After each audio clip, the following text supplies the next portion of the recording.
There is a verse in the book of Acts, chapter 1, verse number 8. It reads thus. It says, "You will receive power after the Holy Spirit has come upon you. And you will be my witnesses here from Jerusalem, Judea, Samaria, and unto the uttermost part of the world." I want you to understand something over there, that if you want the church to be the church of Christ, you need to understand that you need to be empowered by Christ. He said you will receive the power after the Holy Spirit come upon you.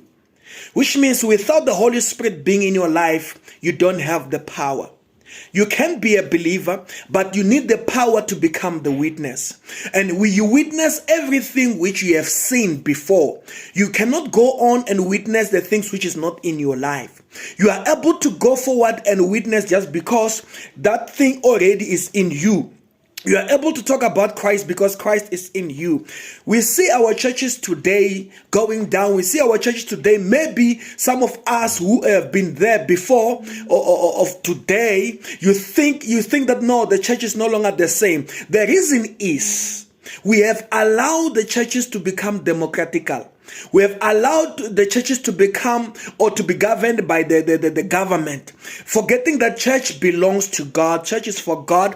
The government or the institution which you have to govern the church, it is the Bible. If God, it is not the God in the Bible, in the church, that means that your church is something which is done by humanity alone. But if we want the church to have the power of God, we want the church to have the move of God, we want the church to help the society, we want the church to become the solution in the society, that means that we need to allow God to take his position in our lives. And if you are a minister, firstly, you need to have God in you to become a minister. You don't have a calling because you are from the Bible school or because you are from any university, then because you are educated, then you could ordain you as a pastor or any minister. No, this must start from you having God first, living lifestyle of God, imitating God, knowing that God, it is with you. You are born again. This thing of allowing the word to comment about church, and we say that we need to fit into the word. This is the same thing that kills the word. This is the same thing that kills the church. This is the same thing that makes the church no more to become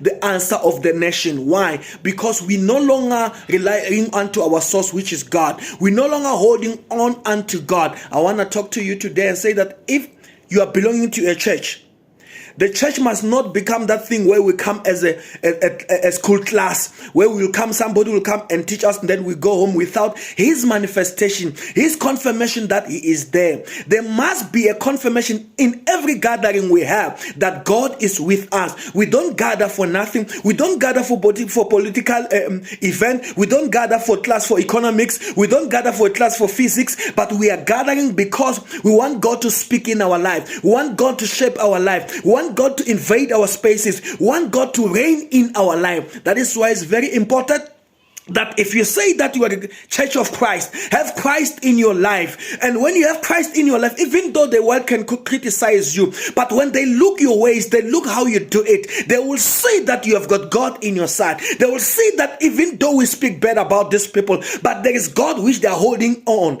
And that's what I'm saying to you. If you have God in you, you're going to live right. You're going to have wisdom. You're going to have understanding that leads people to know that there is God somewhere. That's why I'm saying that if you want the move of God in your church, be empowered of whatsoever you're doing. It's not everyone can be a worship member, a worship team member. It's not everyone who can be a pastor. It is not everyone who will stand in the pulpit, but there has to be someone who is being born again, not the one who can speak very well, not the one who can maybe dress very well. It's all about having God first. It's all about being empowered by God first. Then by that, the church will be alive. The community will be alive. Remember, if the church is alive, it means the community will be alive. It means the country will be alive. Some solutions which we need, we will never find it politically. We will find it when the church is okay. Because when the church is okay, will mean that the houses will be okay. Families will be okay. People will be okay in the community. But when the church is sick, the whole country will be sick. The whole